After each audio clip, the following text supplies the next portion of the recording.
Bismillahirrahmanirrahim. Assalamualaikum warahmatullahi wabarakatuh. Izin memperkenalkan diri, nama saya Siti Nur Hasanah, NPM 19110100447.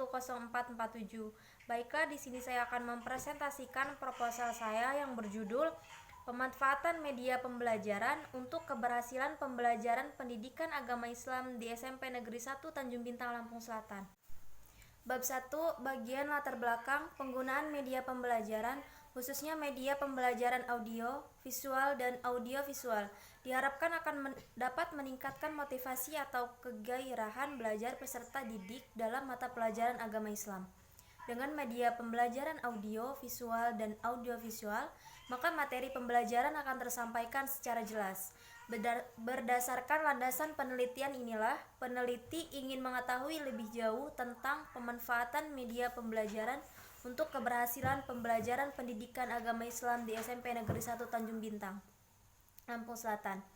Sehingga pada waktu pembelajaran pendidikan agama Islam, siswa lebih giat dan termotivasi untuk belajar dengan adanya media pembelajaran tersebut. Media pembelajaran yang ada di SMP Negeri 1 Tanjung Bintang, Lampung Selatan seperti LCD, proyektor, audio atau speaker aktif, laptop, dan lain-lain. Dari konteks penelitian di atas, kami dapat melakukan kegiatan penelitian yang nantinya akan disusun menjadi skripsi dengan judul Pemanfaatan Media Pembelajaran untuk Keberhasilan Pembelajaran Pendidikan Agama Islam di SMP Negeri 1 Tanjung Bintang, Lampung Selatan. Di bab 2 ada landasan teori. Yang pertama, pengertian media pembelajaran. Kata media berasal dari bahasa Latin medius yang secara harfiah berarti tengah, perantara atau pengantar. Dalam bahasa Arab, media adalah perantara atau pengantar pesan dari pengirim kepada penerima pesan. Media adalah pengantar pesan dari pengirim ke penerima pesan. Dengan demikian, media merupakan wahana penyalur informasi belajar atau penyalur pesan. Yang B, macam-macam media pembelajaran. Yang pertama, media visual. Media visual adalah suatu alat atau sumber belajar yang di dalamnya berisikan pesan, informasi khusus, materi pembelajaran yang disajikan secara menarik dan kreatif dan diterapkan dengan menggunakan indera penglihatan. Macam-macam media visual ada gambar atau foto, peta konsep, poster. Yang kedua, media audio. Media audio adalah suatu alat atau sumber belajar yang di dalamnya berisikan pesan, informasi khususnya materi pelajaran yang disajikan secara menarik dan kreatif dan diterapkan dengan menggunakan indera pendengaran. Macam-macam media audio adalah laboratorium bahasa, radio, alat perekam, pita magnetik. Yang ketiga, media audiovisual. Media audiovisual adalah jenis media pembelajaran atau sumber belajar yang berisikan pesan atau materi pelajaran yang dibuat secara menarik dan kreatif dengan menggunakan indera pendengaran dan penglihatan. Macam-macam media audiovisual. Yang pertama, audiovisual murni, yaitu baik unsur suara maupun unsur gambar berasal dari satu sumber seperti televisi, video kaset, film bersuara. Yang kedua, media audiovisual tidak murni. Audiovisual tidak murni yaitu unsur suara dan unsur gambarnya berasal dari sumber yang berbeda seperti film, bingkai suara. Yang C, manfaat media pembelajaran untuk keberhasilan pembelajaran pendidikan agama Islam. Yang pertama, manfaat media pembelajaran. Sujana dan Rifai mengemukakan manfaat media pembelajaran dalam proses belajar peserta didik, yaitu yang A, pembelajaran akan lebih menarik perhatian peserta didik sehingga dapat menumbuhkan motivasi belajar. Yang B, bahan pembelajaran akan lebih jelas maknanya sehingga dapat lebih dipahami oleh peserta didik dan memungkinkan menguasai dan mencapai tujuan pembelajaran. Yang C, metode mengajar akan lebih bervariasi, tidak semata-mata komunikasi verbal melalui penuturan kata-kata oleh pendidik, sehingga peserta didik tidak bosan dan pendidik tidak kehabisan tenaga, apalagi kalau pendidik mengajar pada setiap jam pelajaran. Yang D, peserta didik dapat lebih banyak melakukan kegiatan belajar sebab tidak hanya mendengarkan uraian pendidik, tetapi juga aktivitas lain seperti mengamati, melakukan, mendemonstrasikan, memerankan, dan lain-lain. Yang kedua, keberhasilan belajar pendidikan pada dasarnya adalah usaha sadar untuk menumbuhkan menumbuh kembangkan potensi sumber daya manusia peserta didik dengan cara mendorong dan memfasilitasi kegiatan belajar mereka. Dalam keseluruhan proses pendidikan di sekolah, kegiatan belajar merupakan kegiatan yang paling pokok. Banyak orang yang beranggapan bahwa yang dimaksud belajar adalah mencari ilmu atau menuntut ilmu. Ada juga yang lebih khusus menjelaskan bahwa belajar adalah menyerap pengetahuan. Yang ketiga, keberhasilan dalam pendidikan agama Islam. Keberhasilan belajar pendidikan agama Islam adalah suatu hasil yang dicapai setelah melakukan proses pembelajaran pendidikan agama Islam.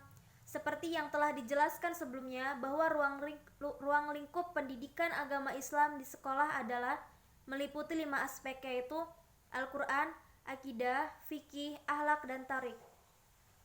Yang keempat, faktor yang mempengaruhi keberhasilan pembelajaran agama Islam. Ada beberapa faktor yang mempengaruhi keberhasilan belajar, dan ini dapat dikelompokkan menjadi 2, yaitu faktor internal dan faktor eksternal.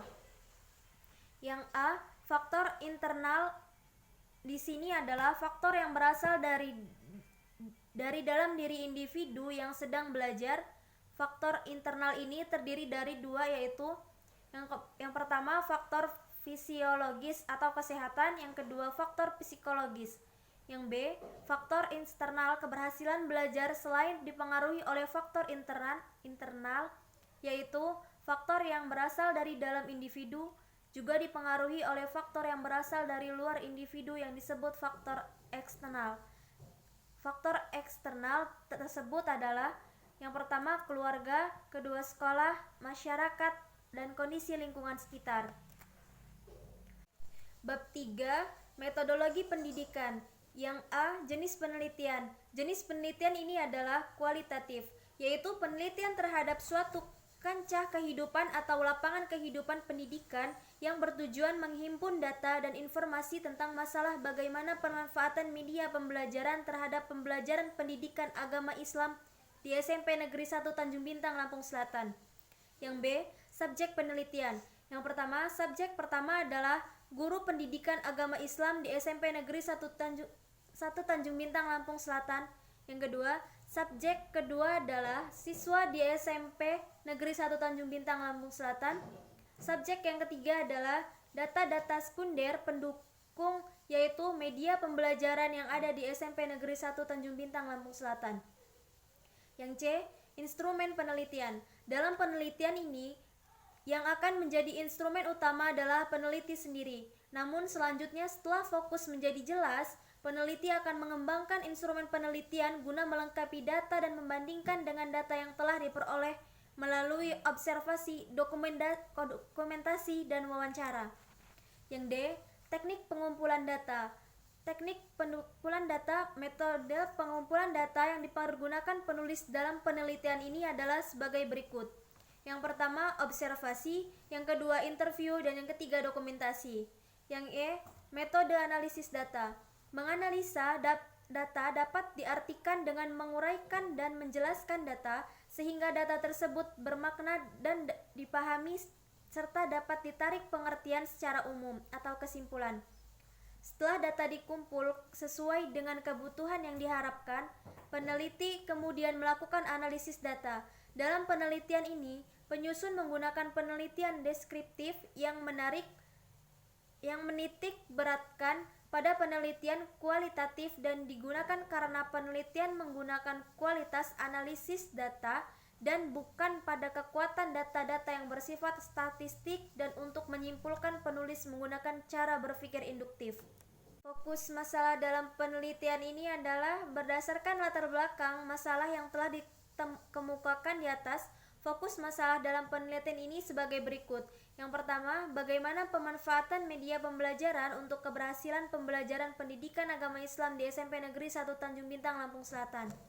Baik, itulah tadi penjelasan dari saya. Saya akhiri. Wallahul muwaffiq ila aqwamit thoriq. Wassalamualaikum warahmatullahi wabarakatuh.